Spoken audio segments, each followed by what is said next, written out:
We were starting to talk a lot, and then I said, "Hold on, let's pause. Let's record." So you played at Oklahoma, played at Bowling Green. Tim played at Bowling Green. You actually played with Tim played with your IronHorse podcast co-host Brandon Carr, and then somehow you got into coaching basketball, and that's where I was like, "Hold on, let's wait on that." So yeah, you play football in college at Oklahoma, transferred, and then you played at Harding. Yeah, I finished. I took a victory lap at Harding. I actually went to Arkansas State originally. Okay. And had that back in the day before the Baker Mayfield rule got flipped. We still, even though I was a walk-on at Oklahoma, I still had to sit out a season at Arkansas State when I transferred there. And I basically kind of went from the penthouse to the outhouse, as it would be from a program standpoint. It was just not really what I wanted after being there for a season. Ended up transferring to Harding and had one season left to play, finished my career there, met my wife there. And in so doing, my little brothers came to play there as well. So the three of us, my two younger brothers, all three of us were on the team together. My younger brother, Jeff, and I were on field goal PAT team together side by side for every game. That's so that was pretty cool. And he was a freshman when I was a senior in high school, so we didn't overlap in high school. Yeah. So to have that experience was pretty neat. We all had an apartment together. And but what I did, my family I was a fourth generation basketball coach. So my great-grandfather's in the Oklahoma Hall of Fame. My grandfather was a high school coach, superintendent, and my dad is in the Oklahoma Coaches Hall of Fame as well. He's won 3 state titles, played college basketball. So I was actually born into college basketball. Grandpa played D2 ball. My dad played at Oklahoma Christian University in Oklahoma City. So my mom and dad had me after JUCO. So going into his junior and senior year, I was a baby at Oklahoma Christian. Sherry Cole, the head women's basketball coach at Oklahoma, was on the team. So on the women's team, obviously. So that's kind of the era. My dad played against Dennis Rodman, but I grew up in that world. I was a gym rat. So for me, when I wanted to go into coaching, football was my path to get on the college level. There wasn't a lot of demand for 6'3", 290-pound power forwards. So I did play that all the way through. That was my first love. But when it came to coaching, my contacts were in women's basketball. My dad was a girls coach. He went to a lot of camps, took his team to team camps, met a lot of the D1 coaches. And so I got some great advice from the late Kurt Budke at Oklahoma State. He passed away in the plane crash a few years ago on a recruiting trip. But he told me, if you want to get into college coaching, go work camps. So I did the grind, OU, OSU, Tulsa, Arkansas. And I was also a student assistant. I kind of was proactive as I was finishing my degree at Harding, because when you transfer a couple times, and if you transfer to a private school, which I did, you lose a lot of stuff and you're hanging around being that super senior. So the head coach at Harding women's basketball team played against my dad in college and knew of my dad. And so he was like, hey, if you want to help us out, come on. So did a student assistant for a year and then working camps, had a conversation. And this is for anybody that's out there that wants to get into college coaching. This is the way things happen. I'm working a camp, and Greg Collins, who's now the head coach at Western Kentucky, was an assistant on staff at Arkansas. And he was just pulled me aside. I just met him, asked me what my career goals were, what I was looking to do. And we talked about 45 minutes about how I'd like to get into college coaching, the whole deal. Kind of gave my little elevator pitch, gave my background. And 2 weeks later, he calls me and said, hey, are you still want to be a GA? And I was like, yeah, absolutely. He said, well, our GA just took a job at Marquette, director of ops, and I'm going to talk to Coach Collin about you being the GA. And I'm like, absolutely. So long story short, 2 weeks later, I'm the GA at Arkansas, video coordinator. And then as I got my master's, the job at Harding came open, the assistant job. But that was our alma mater at that point. So we took that job to go back to Harding. That's awesome. You're so right, though. I remember being I was a GA, and I worked my first summer after being a GA, I worked 17 straight days of camps. And I was at Ashland, which is a D2, where I transferred from Bowling Green, played at Ashland too for one season. And then I went to Ohio State. I went to Cincinnati, Eastern Michigan, Kentucky. A couple of those were multiple day camps, but Bowling Green. I worked all of these different camps because I wanted to network. I didn't know anybody. I played, we were starting to talk about this. So I played at Bowling Green. I quit the 2004 season, and I really lost contact with all my coaches and anyone who was in the coaching world. And then I came back and played in 2008. So I coached at Oberlin College in 2007 and then played at Ashland in 2008. So I really didn't have any connects. I really knew the people I knew at at Oberlin. None of them had left at the time. And then I knew the people that I was being coached by at Ashland. So I heard the same deal, go talk to a bunch of people at camps. Now, it didn't quite work out for me where I got another job and I got out of coaching about a year later, or coaching college at least. But that was the grind. That was the move for all of us. We're like, let's get out and meet as many people as we can. And also for us, we were trying to recruit kids. How can we get some of these guys that maybe we would never have heard of, because at a D2 in Ohio, we're not recruiting Kentucky or Indiana, but maybe some of these guys will be able to pull because we have nice facilities and we're a really good D2 program. Sure. Yeah. That's the game. I mean, it's all working, and that's not just sports. That's life in general. And I didn't know that until, you don't know it until you know it. Sometimes you grow up and you hear like, oh, they know somebody. It's like, everybody knows somebody. Yeah. And if you don't know somebody, you need to meet somebody, because that's just the way the world works. Like it or not, for better or worse, that's how it is.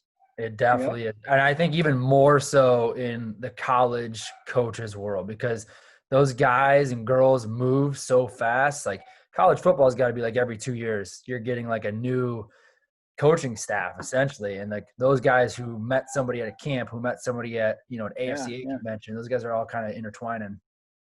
Yeah. Yeah, no doubt. So you go to coach, and then after that, you're done coaching. Why do you decide to get out of the game? Great question. So in 2015, was my last season in coaching. And a couple years prior to that, we were playing the conference tournament in Bartlesville, Oklahoma. This is 2013, March of 13. We're about to have our oldest son, Beckham, a month later.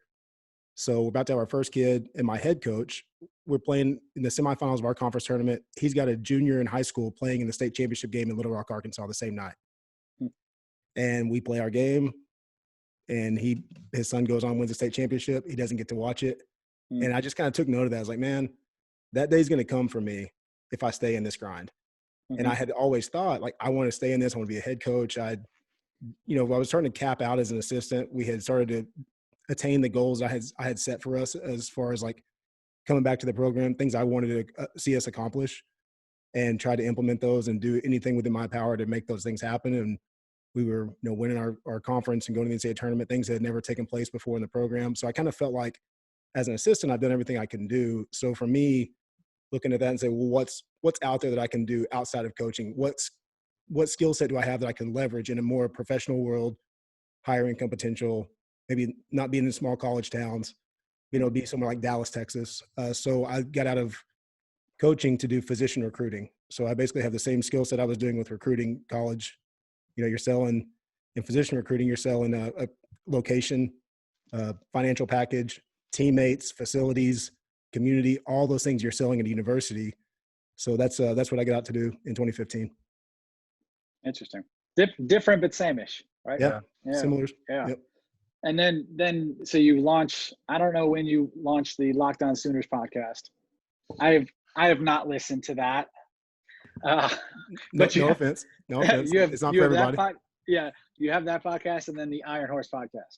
Yep. Which you launched in June, right? Yes, we launched that in June, and that's kind of that's a longer journey than just June. So sure. Locked On Sooners, I came on board with that this season during the football season, and that's a daily podcast on the Locked On Podcast Network. They have, every major team pretty much covered in local markets. So myself and a guy named John Williams, we co-host Locked On Sooners together. But IronHorse is more a labor of love and a passion project that was started really back in 2017 when Brandon Carr and I met for the first time. Our sons were ended up on the same YMCA basketball team as 3-year-olds that I volunteered to coach, not knowing who was going to be on his team other than one kid from his class. So I had like my son and one other kid. I said, whoever shows up, we'll just do it. 3 and 4-year-olds. How bad can it be? Yeah. Brandon shows up to the first game. They weren't able to be at the first practice. All I knew is there was some kid named Austin that was on my team, and I didn't know anything more than that. Well, he shows up. Hey, I'm Brandon. This is Austin. And I don't even put it together, guys, that it's Brandon Carr of the Cowboys. I'm not a huge NFL guy. I was always more college football. So the fact that he was just finishing up his 5-year contract with the Cowboys was lost on me at the time. He just comes up, I'm Brandon. This is Austin. Well, we get out there and play. Austin's pretty good, getting some buckets. And this kid, there was a referee, one of the probably college kid. He walks over to me after the game. He's like, man, you have Brandon Carr's son on your team? And I said, I'm doing like the mental Rolodex. And I was like, well, I had a guy named Brandon. His son's name Austin. The last name's yeah, I do. Yeah. And he's like, walk out of the gym, Google. Okay, yeah, that's who that is. Okay, that makes sense. Cool. But like our friendship was never based upon that. Like I didn't seek him out like, oh, he's a cowboy. We need to work together. It just really happened organically through our kids. And so as we started having our sons, Austin and Beckham, roll through these sports together, they're 7-year-olds now. What happened was we started realizing both of our moms were teachers. Our dads coached us. My dad was a high school coach. His dad was his AAU coach. So we had a lot of similarities in how we grew up, what we wanted for our kids in sports, the principles we wanted to teach them outside of the game, just not just being great athletes, but being good people, ultimately being good husbands and fathers and leaders. So we're very philosophically aligned. And so the podcast was created as a byproduct of a few years of friendship and a few years of experiences with our kids to say, what if we could create a podcast that's centered around holistic development of athletes and have a message out there that you're more than your performance, and we want to make you the best you can be through sports for the life after that. Mm-hmm. I love it. We'll get to that. But is he related to Austin Carr, the basketball player? Well, his son is Austin Carr. Yeah, right. No, but not the Notre Dame. Antoine Carr? No. This guy's older. He might be 70. Now we're from Cleveland, so he was the number 1 pick for the Cavs in the 70s or 80s, and played for forever. Now he's a Cavs announcer, but his name is Austin Carr, spelled with 2 R's, just like Brandon. No, but you said Austin. So. I said, oh shit, I wonder. No, I remember. No, I was thinking when you said Austin, I was thinking Antoine Carr with the Oakleys playing for the Jazz against the Bulls. That's what I've been thinking of. So no, not him. That's big Antoine. But then you said his name was Austin. I thought, maybe that's a grandpa or maybe uncle or like. Yeah, who knows? It's not surprising though that you like didn't. I mean, I know you're not like big in the NFL, but like Brandon's a very kind of like quiet, unassuming guy, anyways. Yeah. So probably didn't. Other than the fact that he looks like he's in shape, you might not have like stood out as like an NFL type of guy. Totally, yeah. He's very humble and goes about his business discreetly. I mean, he's the kind of guy that goes and watches his daughter play. He's not going to go out there and make a show of anything. He's going to be just kind of behind the scenes unless he gets an opportunity to get out there and participate. But, and that's one of the reasons that I enjoy working with him is, like I said, we have that similar approach and mentality of, nothing is bigger. Like we don't want to be bigger than what's happening for our kids. Right. And I obviously had a fraction of a career compared to what he has, but the same thing remains that we want our kids to be, doing what they're doing and to not make it about what we did or what we want for them or them doing it, for us. It's more let them be them. So yeah, he kind of hangs out in the background and that's part of who he is. Yeah. Fun fact, he's from Flint, Michigan. Do you know that they had 4 guys from their high school that went to the NFL and they didn't win a state championship?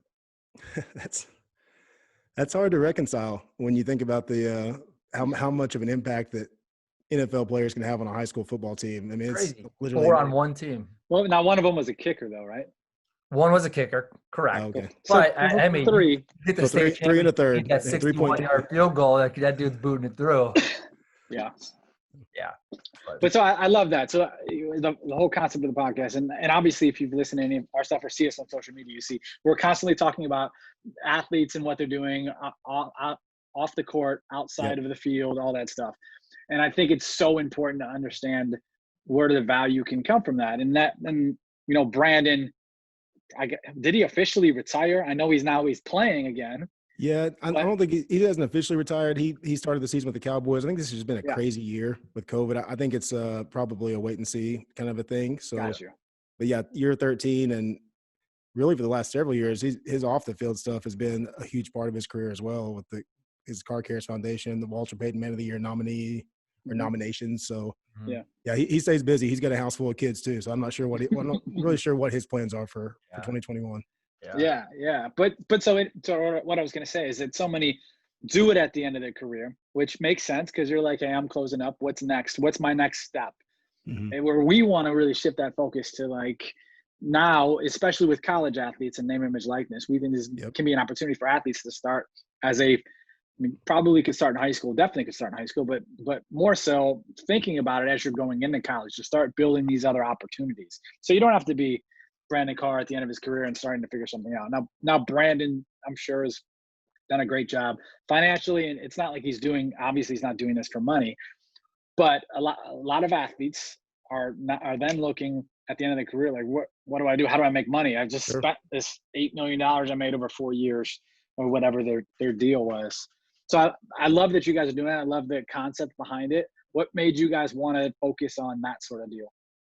Well, I think it's just a byproduct of how we were raised and what we enjoyed about the relationships we had with our dads through sports, and being able to replicate that and not reinvent the wheel, but just put a remix on it, right? So for us, we look at this as like, hey, we're kind of paying homage to things our dads did for us, but then also be able to expand that into something that, we don't have any limitations put on where we want this to go. So whether that's, it turns into running different teams, different programs for kids at different age levels, leadership trainings, recruiting trainings. There's a lot there, a lot of things that you can, teach parents about stuff that from our collective experiences of me, playing Division I and Division II football, coaching Division I and Division II basketball, Brandon going from D2 to the NFL. I mean, Brandon's story alone as a D2 player to be sitting there in 13 years in the league, most people think of D2 players and they don't think that's even an option for a D2 guy to go to the NFL. They don't know that somebody can play a decade. So just those life experiences that we can share with parents sometimes, like something that's simple as, I know you think this is D1 or bust, but let me tell you why that's not the case, right? And like those kind of conversations we can start having. And so we don't really know. We have some plans and we got some things we're working on, but there's really no cap on what we can do with it. It's just more like trying to fine tune that process as the years, as the year unfolds, and kind of looking towards a future of ultimately pouring into kids and, casting as wide of a net through that process as we can to influence as many as we can, and to make sure that we don't have what I feel like are sports tragedies of kids who have good talent but don't have good character to support it. So we all know lots of people like that too. Yeah. And it sucks because it's, like they're just taught what they're taught. They know what they know. And when you're 16, 17, 18, or even 22, sometimes you just know what you know. So it's like, you can be mad at that person and you can be like, how do they not see this in front of them? But they know what they know. Yeah. And that's the whole deal. Like we talked about that before, is how many kids, like all three of us that's sitting here, we played ball our whole life, right? When I say a sports tragedy, you guys have 3 or 4 names that pop in your head right off the bat. We all do. We all know those guys or those girls. So how can we alleviate that? Well, if we start early enough, just like building a brand from an economic standpoint, if you start building an identity and character traits at a young age too, it kind of goes hand in hand. I mean, it's the same type of philosophy. It's just you're building your brand or you're building your character. And if those things are properly aligned, well, then your brand is going to mean more because it's going to resonate better with people. But when you talk about starting early, we had Mark Clayton on our podcast talking about building your brand beyond sports. And MC was a Blitnikoff finalist. He played at Oklahoma when I was there, first round pick of the Ravens, and started Live Brand headphones. So he kind of reinvented himself as a businessman, started the headphones in a really competitive time when, beats were coming on. So he created these headphones that wouldn't fall off when you're working out. And that was kind of like the goal behind that. And we had him come on and talk about how he got into that and what he would do different. And when he was coming up, they didn't have the social media outlets to start building that. Had he been able to do that, then when he started Live Brand headphones, who knows where that would have gone, because he would have had a huge platform he'd been cultivating for years and years and years by the time he got late in his NFL career and started transitioning. So yeah, I think there's so much value right now in being intentional and being proactive. And you guys have done a great job of highlighting that in different ways, in different sports and different people that come on that have had, different experiences and how they can parlay what they're doing. Because most people think of it as, well, Mark Clayton was a first round pick. He's catching touchdowns. Of course he can start something. But we all know there's a lot of people out there that have maybe a more obscure position right now in life, but they can maximize it if they choose to. Yeah. And it's even more so important now with the new NIL changing, where you can have an instant impact in your brand and what you're doing in high school and college, and actually maximize that from a financial standpoint too. But you're right. I mean, think about this is, if social media was back around then, it doesn't matter just because you're a first round draft pick or if you're in the NFL or NBA and you have a big name, doesn't mean that necessarily you're going to be able to go sell stuff. You need to create a brand behind that. Look at what happened this year with Quibi. You guys familiar with Quibi? Yeah. So they raised $1.75 billion from Cool. I places didn't know like, that. yeah, 1.75 billion, not a million, billion. They had the biggest names on the block. They had Disney behind it. They had everyone you could imagine, but the product itself wasn't there. And they're going bankrupt and they're looking to sell all within a year. So, no NFL guy can go raise $1.75 billion. The product has to be good. The brand has to be good. And so it's not just like you have a name, you have a following, go throw something out there, you're going to make money. It's not necessarily the case, Yeah. I think I don't know if I posted this or edited this last night and didn't post it. I think I did. But I said it was Cole Anthony. And I said, yeah, of course the Cole Anthonys of the world who just got drafted, played in North Carolina, got drafted to the NBA, and has 517,000, I believe, on Instagram, or did when I did the video, and then like 50K on Twitter. I mean, that dude's got a business, but it doesn't mean myself, who was at the time when I quit as a sophomore, I was the fifth corner and the backup on special teams. But I could have 100% been able to sell a footwork program to high school kids in Northeast Ohio, where I'm from. Sure. 100% I could have done that. And there could have been a lot of other things, but that was just a quick example. I hear Joe Rogan talk on his podcast about comedians, and he said a lot of, big people with big names will come on, like actors or something, and try to go be a comedian. He was like, you've got that advantage up front. They'll give you 90 seconds or 5 minutes because you're actor X. I don't know. He doesn't ever name names, but he goes, but then if your shit's not good, it's even worse for you. Like you get that name recognition. They're like, all right, cool. Yeah. What's David got to say? And then it's like, oh, David sucks, or there's nothing behind him. So it's kind of related. Same type of deal. Yeah. Is where because you got a big name, great. But if people don't give a shit about you, like Anthony Edwards, I don't know if he's done any brand partnerships yet, and he was the number 1 pick in the draft. And it's not that people don't care about him; it's just that he doesn't share a whole lot. Now he has. Now he's doing some. But leading up to the draft, he had not posted anything. Yeah, he's totally shifted it now. Not good for him. Making a few bucks. Yeah, people are throwing that. It's forcing him to post that stuff. Yeah. Yeah. I mean, that's what a manager agent should do. Here's one thing I think about just the marketing and the brands. And you talk about a guy like Cole Anthony has 500,000 Instagram followers already. That's great. Right. Yeah. But I think there's so many opportunities for, even like you said, a walk-on player that has, whatever experience you have, how can you leverage that? Yeah. And I think whatever it is you're doing as an athlete, you have to think about, like, how can I maximize this to be its fullest potential? Right. And sometimes we always think about that as like playing time. And, back when we were probably in college, sometimes like playing time, status, or girls going to think this is cool, all those different things. That was the kind of things we were leveraging pre-social media. Like, we're trying to obtain something for approval or for personal fulfillment. None of it was thought about monetizing what we were doing. Well, I think the other thing with that is, even in coaching as well, it's the same kind of a deal. Like, these big time Division I head coaches, they get endorsements, they get all these different things. Their brand, they can monetize their brand easier, right? But it really doesn't matter what you're doing. You have to get people to care about it, and you have to give them a reason to care about it. So if he has 517 Instagram followers, he only has that because he's given people a reason to invest in him, right? It's not just because he's good at basketball.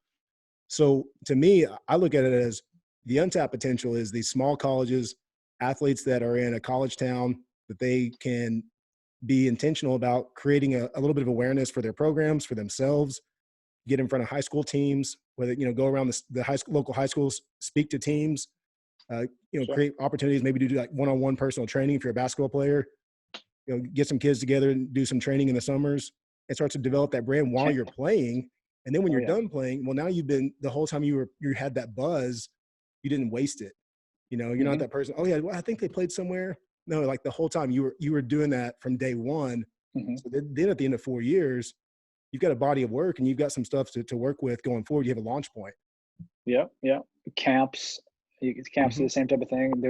You can do virtual training now, whether that's actual one. I've seen Tommy Thompson, who's a soccer player for the San Jose Quakes. I've seen basketball players with the NBPA where they just do at-home training. Like, you and I are on here, I'm going to put you through drill work. You could do that, or or Tommy Thompson, the MLS player, he has like 50 kids on there, and they're all, I don't know what age they are, 8 to 13-ish range. They look younger, and he's got them doing drills around a cone, and he'll post about it sometimes, and it's like one kid's outside, the other one's in her bedroom, and it's really cool to see that he can be able to do this. You could also put together a membership subscription program, $10-15 a month, to put to whether it's like drill work or motivation or whatever your thing is. Again, like we always talk about, and you've mentioned too, is it's building around you specifically. All three of us have similarities, but are very different in the things we would probably build out if it was around us and our sport specifically. So trying to find those things and building on there is the key on it.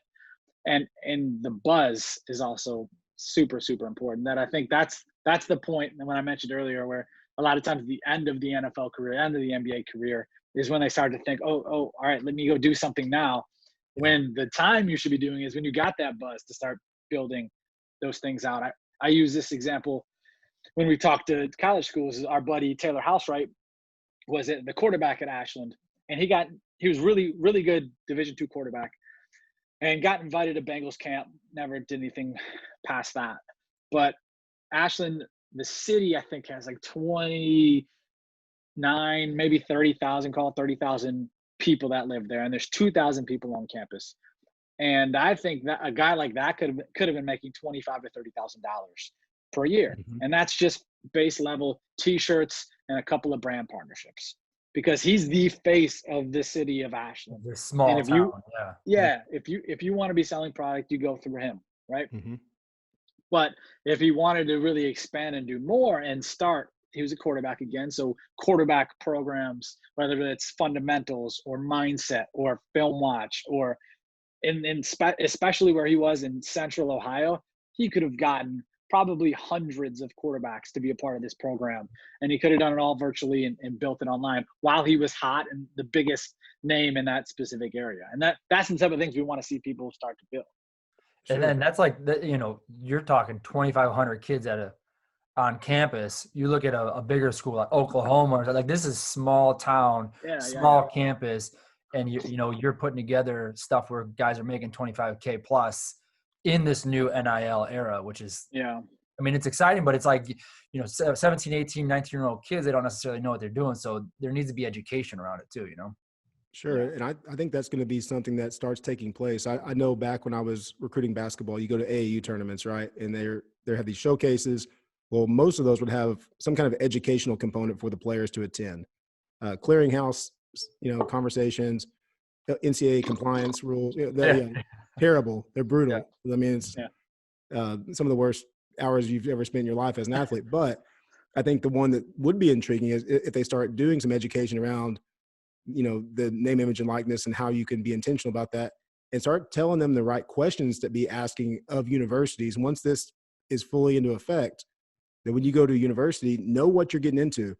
And if you have a desire, especially if you're a dynamic person, all of this is going to happen easier. If you're a dynamic personality and you can get people to engage, and you know that about yourself, maybe you're that person in high school that, you just have that type of personality that you're going to come into campus and know, like, I can hang and I bring something outside of just my game.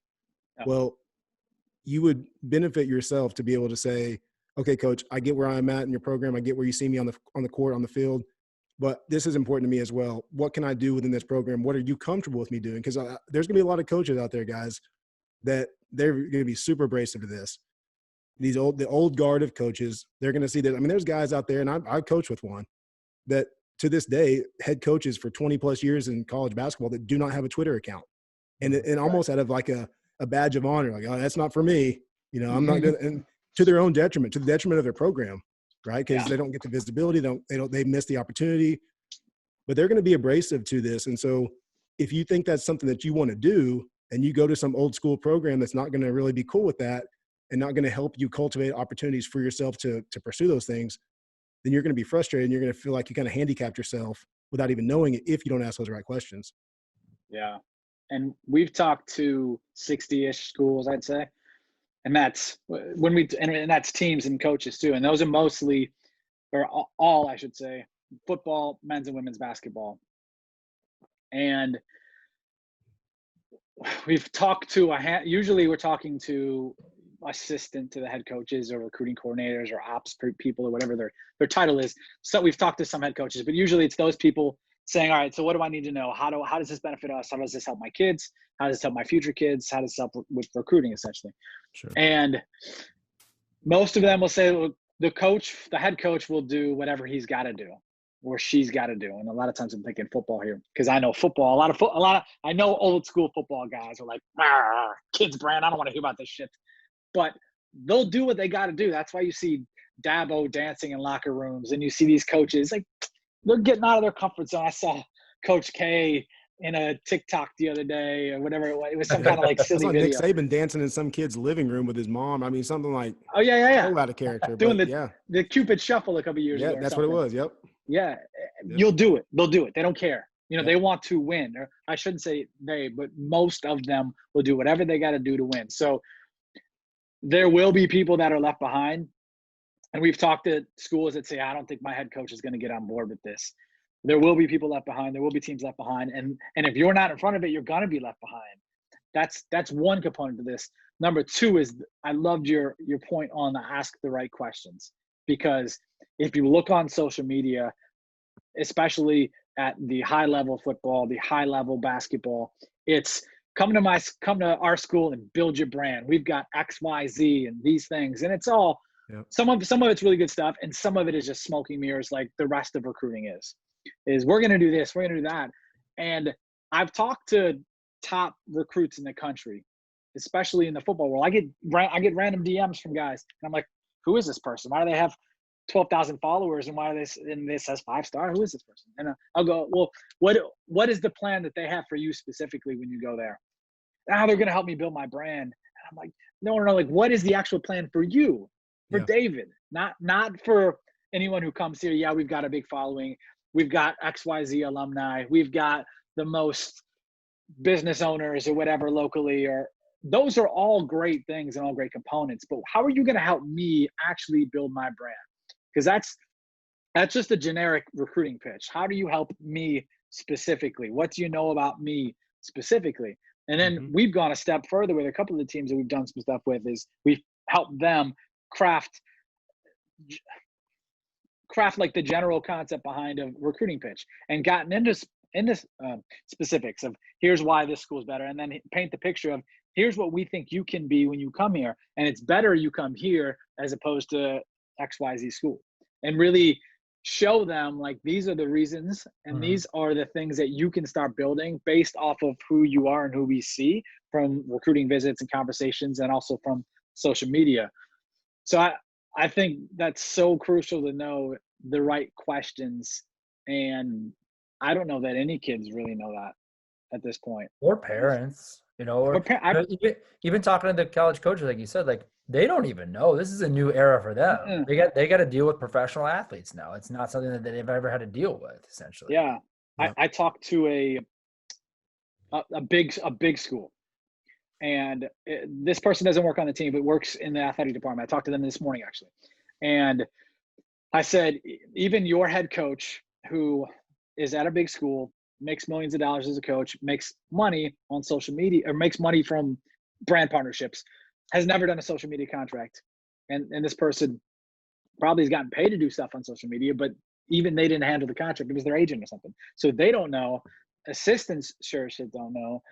Ops people, recruiting corners, they don't know. So it's you're right, Tim. It's about the education. Like let's teach and show them how this can work and how it benefits the kids, and not just be this face value like, hey, we've got the most Twitter followers of anybody in the country, or we've got the most engagements. That stuff matters to a point, but then it's taking it a step further and really executing on the specific branding, easy for me to say, the specific branding for you, the athlete. Right. Well, and so my wife's a social media influencer. My sister-in-law, they've been doing it for years, get a couple 100,000 followers. They do all the brand deals. And so I've been able to get a window into that world.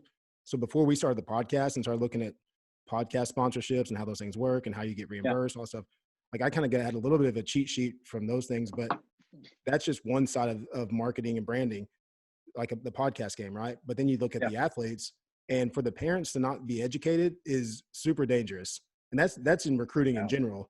Like you need to educate yourself. If you have a kid that you even think they want to play sometime, you need to really dig into the right questions to ask just about general recruiting. But now as it relates to this brave new world of name, image, and likeness, you know, I think there's so much potential of things that are just outside the box, right? So like to me, I think back to like my brother-in-law played football at Harding, which is a rural town in Arkansas, like kind of like Ashland, 20,000, but it's huge, like hunting and fishing and those kind of things. Well, he's a huge outdoorsman, worked for the guys at Duck Dynasty, Duck Commander after college. But you think about a guy like that, you go to a school like that, you have a skill set, you're a great hunter, fisherman, you're an outdoorsman.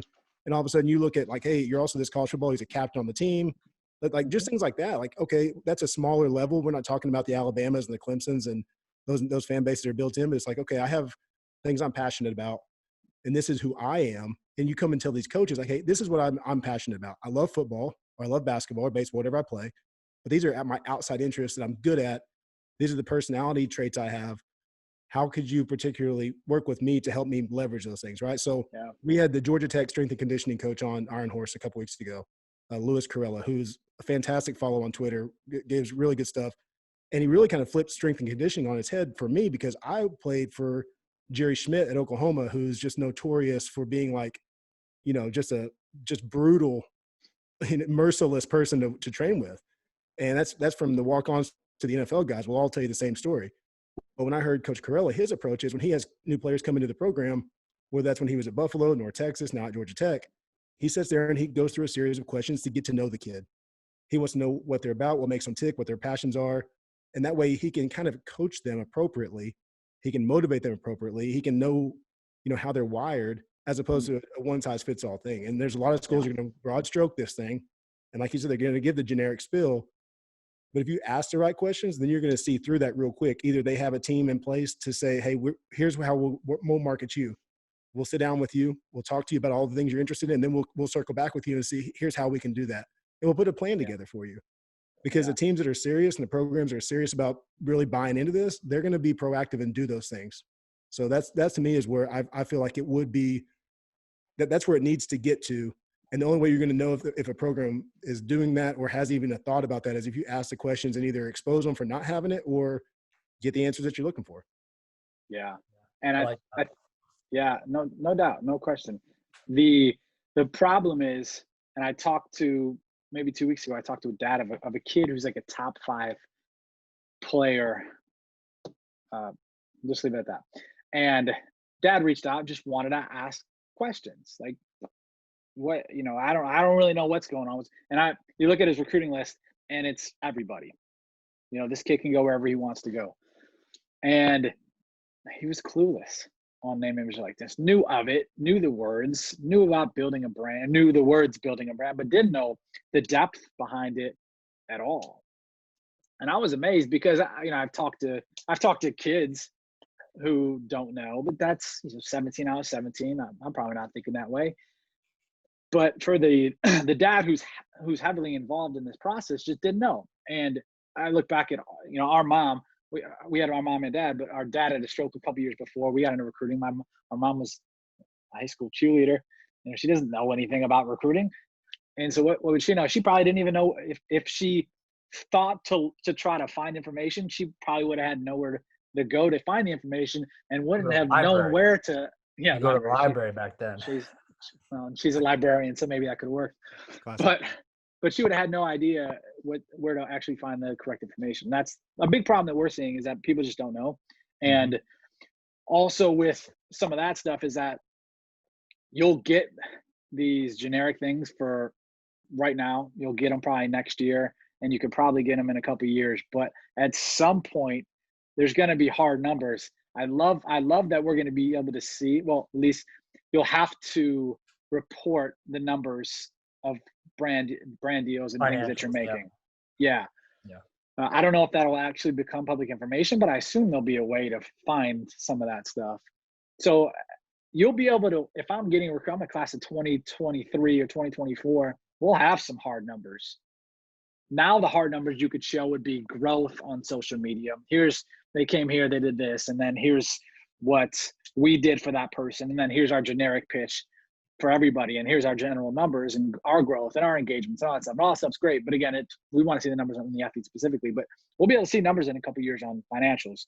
And that will really tell the tale of who's really putting in the work and who's just doing this face value type thing, which we know a lot of places will do and will continue to do. Yeah. Yeah, it's going to be an interesting recruiting pitch too. Of like someone goes to Harding and they make $50,000. Someone goes to Oklahoma and they're making $10,000. Money talks even when you're that young. Maybe the stadium, maybe the fans don't matter as much when you can make $50,000 to go to that school and be the starter and be that guy. Yeah, and maybe it gets the people like us who were never good enough to be NFL players, and we were kind of tweeners, D1, D2s, to be like, I could go be. The recruiting pitch was always go be the guy at this D2 or D3 spot for us. I'm sure you got the same thing, Tim, and I'm sure, David, you're similar. But now that you can say, okay, you can be the guy, and our guy last year made 25, 30,000 as opposed to go walk on it at Bowling Green, like that can really shift the message. And that'll be how all the recruiting pitches go here over the next couple of years is like, all right, money, following growth, this sort of deal. Yeah. And not facilities and all that stuff and academics and blah, blah, blah, blah, blah. That'll all be a part of it. But this is going to take the real forefront. It'll basically be, to me, it'll be winning, name, image, likeness. So if you're the top teams in the country, of course you're going to be at the top. But then, like, what are you doing for your athletes? Sure. Yeah. And I think there's not really a cap on what level of player can actually do these things. So I think, like, to me, if you're at the small college level, to really have a chance to do these things, you really need to be one of the more elite players on the team. But if you're a cog in the wheel type of guy at a major football program, so let's just say a second team lineman on the Alabama Crimson Tide, right? Let's just use that for example. Let's just say this guy comes from a town where maybe he was like the man in high school, and now he's like the pride of his hometown, and he's not getting the reps, but he's a member of the number one team in the country. He plays for Nick Saban. He's got some cachet about him. Well, he can go back to his hometown, do offensive line camps. He can do, speaking engagements. He can start to look at like, okay, yeah, I'm not getting the minutes I want. And I know within my locker room, I'm not the man here, but that doesn't stop the fact that back home, people think a certain thing about me just because of this association I have. And so they can start looking at that and say, like, instead of feeling sorry for yourself and saying, well, I'm not the Heisman contender that's getting all these great deals, you kind of stay in your own lane and say, how can I maximize the thing that I'm doing, right? So I'm putting all this work in. I'm getting up for workouts. I'm going to practice. I'm watching film. I'm going to study hall. I'm doing all this stuff anyway. But if I can say, well, what can I make that worth to me and make myself as big time as I can make myself, given the skill set that I have and the place on the team that I have, I think those are the things that are going to be those kind of diamonds in the rough that you're going to look up a few years from now and see these guys that you're like, wait, how did that guy make so much money? He wasn't even a big time player. Well, it's because he was intentional. He assessed his skill set. He figured out who his audience was, how he could play to them, and he did it. So I'll give you a Major League Baseball example. The Dodgers. I'm a huge Dodgers fan. I got to go to Game 6 and watch them win the World Series here in Dallas. It was amazing. But Corey Seager was MVP of the World Series. But he's not a dynamic personality. And Kike Hernandez is a utility guy who Dodger fans love. He's great on social media. He's engaging. He's funny. He's dynamic.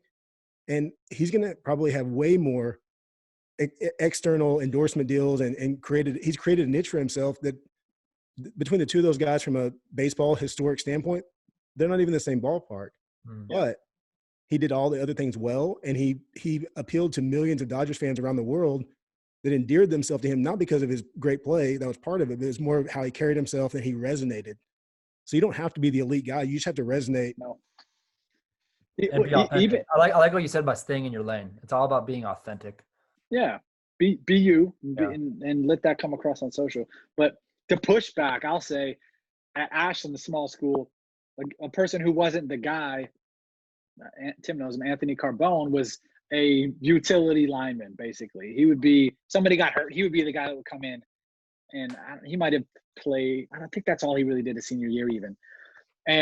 But he was the most fun dude on campus. If he was the leader of the parties, and like, he's that guy. So if he would have said, hey, this is going on, or go to Wingstop, we had BW3s, go to BW3s for the party this weekend and he gets paid $1,500 for a social media post. That would be the place that people would go.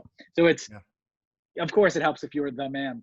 He also could have probably went back home, and now he's a high school coach in that area, but he could have went back home and started doing the same things, lineman camps and drills. I think he was a snapper too, a long snapper. So maybe some stuff there too, but there's so many opportunities with everybody.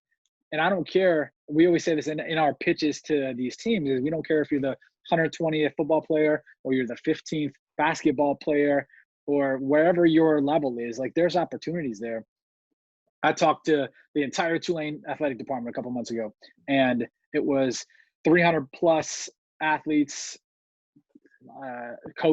Athletes had to be there. It was mandatory for the athletes. Coaches were there, and then administrators and stuff were there. And it was me and 3 other people talking on a panel, basically is what it was. And one of the tennis players asked a question, and they said, we don't get the following that basketball gets. What should I do to help build my brand? And so a couple of the other guys had whatever they said. And, I kind of just looked him up as they were talking. And I look on my screen. I was like, well, he's private. So I go, so it was my turn to talk. And I said, well, 1, get off private. Your Instagram is private. Mm-hmm. 2, what do you want to do? Like, what around tennis do you think is really your move? Do you want to be some tennis influencer? Do you want to start this tennis workout program? Or maybe it's you've got a great speed on your serve or something like that. I can't even really talk tennis. So you got a great backhand or something. Right. Whatever your thing is, maybe you can start. Well. Yes, maybe you can start teaching us drills and building out a subscription model for people to follow and move along with. And then next step, I went on and I just typed in tennis on Instagram, and I found a handful of different accounts, and some of them were like the big leagues. God, I can't speak tennis at all. If they're leagues or whatever. I can't either. My cousin's the Oklahoma State tennis coach, and I know I know Venus and Serena, and that's about it. There you go. Yeah. Sampras, baby. Yeah. So, but I go on it, and some of it's tennis leagues, and some of it's just like tennis fans type stuff. But I went on to the one. It was 1 point something million followers, and the last 3 posts had like 120, 200, and 300 comments on it. And I said, go on to these people are your market. Go on and start conversations, authentic conversations, but go on and ask questions, talk to these people and get them back to your page. Then they see your content about, how to improve your backhand or how to improve blah, blah, blah for doubles for old people or whatever. Like have your programs, have your fit, find your market. I don't know. I'm trying to think like who, like scaling tennis for a long the country term. Club. People play tennis for 70 years. Like, you can do this stuff. And they want to learn too. I don't know if they're on Instagram, but start to build out those programs while you're in it, and you can say I'm a Tulane tennis player, and people and start to have these conversations on social, so they come back and see your social media. And now you've got somebody buying whatever you're selling. Mm-hmm. Yeah. And I don't know if that dude can play a lick, but it doesn't matter. If I want to get into tennis, he knows more than me. I might want to know how he does his backhand or whatever. Yeah, but those more obscure sports, though, those are the ones that have to get a little bit more creative. I mean, that's just the way it is, right? That's no different than when I was coaching at Harding University, coaching women's basketball. If you want people to care about your product, you might have to get creative. You can't just sit around and be like, well, man, because most people, what they do is it never stops past the question that they ask, right? They might say, well, how can we get fans to come to our games? We're just, we're a women's basketball program, or we're tennis, or whatever it is. Well, most people don't, they ask the question out loud. They might pontificate a little bit, and then they never take any action. And usually because they're discouraged, because people are like, well, it's really not worth trying that. Just try to win ball games. And people, because there's a million people out there that will, kind of talk you down from doing those things because they don't want any part of it themselves. So I think that it's all about the action that you take. Like that was great advice that you gave that tennis players to, really just start looking around and one, ask the question, what do you want from this? First of all, and then 2, like, okay, here's a plan of action. So are you either going to execute that, or are you going to just kind of resign yourself to your fate as, woe is me, this is the sport I play. Yes, it's cool to me, but nobody really cares about it. Or you can choose to say, I'm going to do everything I can to make them care. And whoever decides to get on board with that is better than what I started with. And that to me is like kind of that thing, like, Tim, like I said, like staying in your lane is controlling what you can control, and saying like, like for me, when I was coaching Harding University women's basketball, it was like, how can I get the students to come to our games the way they come to the men's games? That was a big challenge for me. Like at the men's games, we'd have a great crowd. Men's and women's, we would end up like outdrawing 200 D1 schools a year. So we had a great on-campus following. But for the men's games, they would show up, they'd paint their face, They called themselves the Rhodes Rowdies for Rhodes Fieldhouse, kind of like Cameron Crazies. And they were like, they tried to be, and were known in Division II basketball as like the Duke of D2. Like that's how our home court was for the men. But for the women, they didn't show up at all. Like, you know, that just wasn't a thing. So my thought was like, how can I get, even if I got a third of the crowd to come, and if we get 20 people to paint their face, and I hand out signs, I create fat heads of our players, I hand them out, and I store them in the storage closet before the game. When the fans come in, we start sending them off to managers, you know, hand them out, and we create an atmosphere. But if I would have said, well, you know, nobody's ever done that before, we didn't try that stuff because nobody's going to care, don't waste your time on that. Well, then I would have deprived our players from the atmosphere we were able to create and drum up. And that's not a revenue generating thing. But if you're a coach out there and you're listening, thinking like, how can I market my program and just get more people to care about it? Even if it doesn't make you $1, like it might make you $1 in the wins that come from it, right? It might make your program better, makes your players buy in more. And all of a sudden you start winning more. And then the high tides raise all ships. You win more, you get championships. Now all of a sudden it does come back to you financially because now you've increased your brand, you've increased your product, and now your financial will maybe come from that windfall. So I think there's just a lot of ways to look at it, but a lot of it requires action and not sitting around just saying, well, I'd like to do this, but I'm not going to do anything about it to actually fix it. What other tactics did you use to draw attendance? Oh man, I did everything that I could think of. So at Arkansas in my master's program, I took a sports marketing class. A guy named Steve Ditmore, still teaching at U of A, great dude, had us read this book called Marketing Outrageously by John Spoelstra, which is Eric Spoelstra's dad. He used to be an executive with the New Jersey Nets back when nobody cared about him. I think he was also with the Trailblazers. And he talked about, I think he did minor league baseball as well. But he gave all these examples of outside the box ways to draw people into games. And it just really resonated with me about building a brand. And it wasn't just like, you know, I sat back and I thought, wow, if NBA teams are having to have those conversations, well, then it makes sense that everybody is, right? So if you're at a small college, which I would find myself at a small college a year later, it's like, wow, well, I can sit around here and say, oh, I'm in a small college, but the NBA people are saying the same things. The AAA baseball stadium is saying the same things. So we're all trying to do the same deal. So it's like, okay, well, let's try what they try on a smaller scale maybe, but let's do those things. So for me, it was, we had camps. So we had team camps. We had 60 teams. We'd have back-to-back camps. We have like 60 schools at each camp. Well, that would be 60 schools. They may have 3 or 4 teams. So it's like thousands of kids on our campus. Well, we were always just giving out these generic Harding basketball T-shirts to everybody that came. Nothing women's basketball specific. And as soon as I got there, I couldn't believe that. I was like, wait a second. Talking about branding. We got thousands of kids coming to our camp, spending 3 or 4 days apiece on our campus, walking the campus, playing our facilities, eating at the caf, staying in the dorms. And they're going to walk out of here with just a generic Harding basketball shirt that 99% of the people are going to see that and think it's men's basketball. So what I did, I created a Lady Bison Nation logo. It just said Bison Nation real big and had a little lady in cursive, kind of like across the top, kind of subtle, but enough that anybody would wear it. Guys would wear it too. And that was the shirts we created. So I sent thousands of kids off to all corners of Arkansas, and some into Oklahoma and some into Texas and Louisiana. And they had Lady Bison Nation shirts that had a Harding's logo on them. And as I would start recruiting and going to high school gyms, I would see kids across the gym wearing these shirts that they got at camp. So it's like I was trying to speak something into existence. There was no Lady Bison Nation. It was a myth. But we created a fabrication that looked like, hey, we got a brand out there because they're here. We're giving them a shirt. Let's make it mean something. And then we started looking at like, well, this is 2012, guys, 2011. Nobody had their own social media accounts back then, not in small colleges.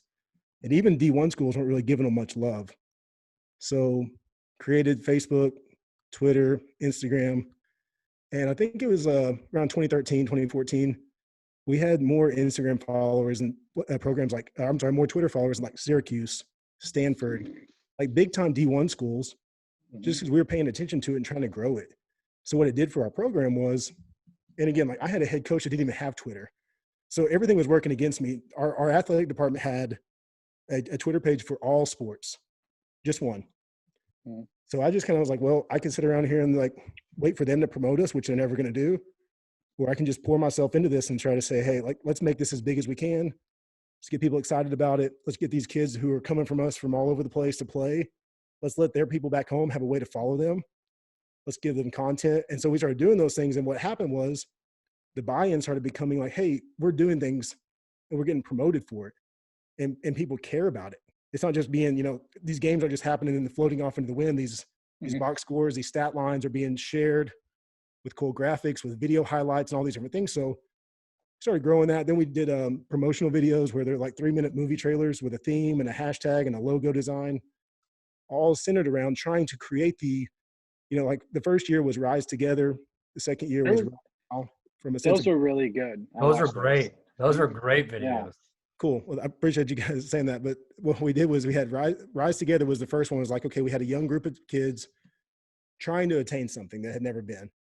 Well, then we were pretty good that year, had everybody come back. Then it was like, okay, our slogan this year is right now. Like we've been building to this, like this is the moment, sense of urgency. It's right now. So that was our hashtag. We had the logo, had Imagine Dragons on the soundtrack for that video. Had our chancellor who had this like great voice narrate it. And I was going to ask who that was. That voice is so good. Go ahead. Yeah, it's like a Morgan Freeman type voice. He's from New Orleans originally, but what we did with he loved doing that voiceover.